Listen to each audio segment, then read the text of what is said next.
Morning everyone. A Star is Born, starring Bradley Cooper and Lady Gaga.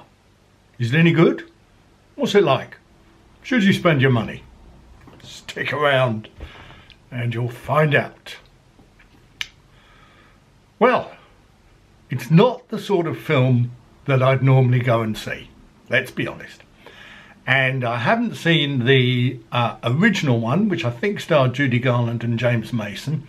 And I didn't see the one from the 70s, probably, which starred Barbra Streisand and Chris Christopherson. So this is the first Star is Born that I've seen. And the first thing one has to say is that Lady Gaga is superb. Now, do I sound surprised? No, I don't really sound surprised. But she is a very good actress. She's a great singer, well, we know that, obviously. And she's really good in this film. Bradley Cooper, I was talking to somebody the other day who described Bradley Cooper to me as a heartthrob. Well, I've got to say my heart wasn't really throbbing, but maybe he's not a heartthrob to people like me, 62-year-old men, in case you're asking. And he was, I suppose he was good at what he was doing, but what he was doing I found a little bit irritating after a while. He does like this. And he does that an awful lot. And if you miss that, what he does is, in other words, his head is down and he's looking at the ground and he mumbles. Now, my wife accuses me of mumbling, and quite often I do mumble.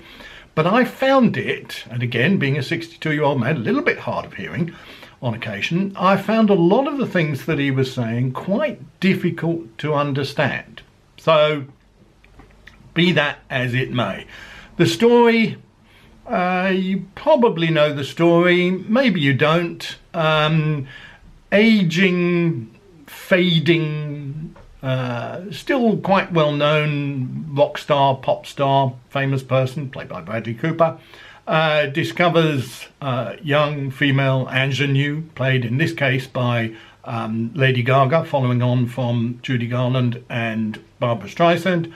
And the young ingenue female becomes better known, better famous, better singer, and in the end tragedy strikes, and there we are. That's the story arc, in case you don't know it. I haven't seen the first two, but I assume it's the same story.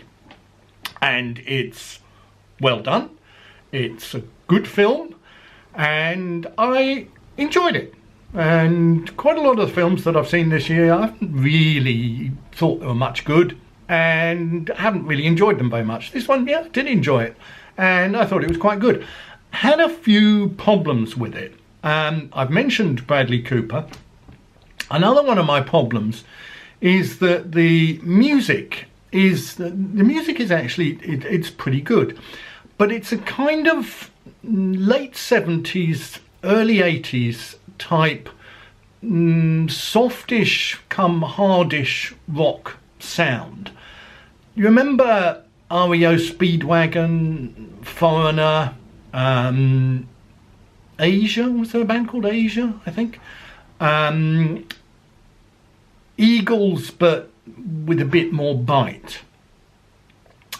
And the thing about soundtrack music, and I don't know if you've noticed this, but how often do you go and buy the CD of a soundtrack? Now, of course, you download it from iTunes, but how often would you buy the CD of a soundtrack and put it on and listen to it? And I would warrant not very much. I actually quite like the soundtrack to the first Blade Runner film. Still very occasionally listen to the soundtrack of Zorba the Greek, and that's going back, what, 50 years now, I think. But most soundtracks, to me, don't work once you take the visuals away. I'm not quite sure why that is, because some of the songs in A Star is Born, they're quite good. There's a powerful kind of rocky sound to them. The lyrics are they're not bad, they're quite good. And yet I have no desire to listen to those songs again, which is strange in a way. The other thing I'd say is that my son is 18 and he listens to Spotify all the time. And when I say to him, what are you listening to? He says, stuff. And when I say, can I listen to it? He says, no. And occasionally when I do listen to it, it doesn't sound anything like the songs on A Star Is Born. So what does that tell you? Well, what it tells me is that this film might appeal to people of my sort of age, but it isn't going to appeal to people of 18 or 19. Now, maybe it's not designed to, but I can no more imagine my son going to see this film than I can see him flying to the moon. A bit of a hackneyed expression, that, but you know what I mean. Because it's just not his kind of music. Never mind the story, never mind the film. It's just not his kind of music. And I'm curious as to why that is. The other thing that kind of gets me about this film in a way is why remake A Star Is Born for the second time? Why do we need 3 versions of this story? And why not subvert the story in some kind of way and do it a little bit differently? And I was thinking, why not have the older former pop star played by a woman? For example, Britney Spears. Used to be great, fallen on hard times, still well known, but not the person or the pop star that she was. And why not have the younger person being a man instead of a girl? Why not, let's say, Harry Styles? Britney Spears discovers Harry Styles and they get together. Why not? Only Harry Styles is more famous. The audiences decide they love Harry Styles instead. They don't really love Britney Spears. Britney Spears is on the skids and she takes the way out as they do in the other Star Is Born versions. You could call it a clash of styles. Pretty good, eh? A clash of styles. So Hollywood, if you want that, I'll put my email address at the bottom of this video and you can contact me and we can talk about the money. So I'd like to have seen that. Good film, quite enjoyable, well done, music's good.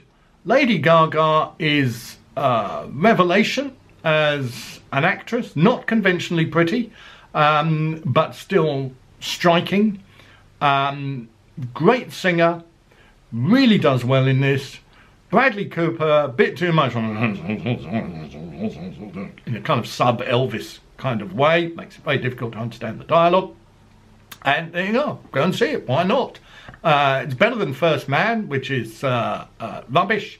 Not nearly as good as They Shall Not Grow Old, but not quite the same story line that they're following. And there you go. If you like these videos, press the subscribe button underneath. If you like these videos, you can give me a thumbs up. If you don't like these videos, you can give me a thumbs down, but I'm sorry, I've got to say the thumbs down button doesn't work, so there's no point using it. And podcasts, yes, this review will be available as a podcast, although I don't do these reviews from a script, so it's slightly different each time. So if you listen to the podcast, you won't get quite the same, well, you get the same broad comments, but you might get a slightly different range of similes or metaphors or whatever you want to call it. But you can find my podcasts on SoundCloud, and it's under the name of Crown Jewels. But there are a few Crown Jewels, so Crown Jewels Julian Hutchings will usually find it. Thanks very much. See you next time.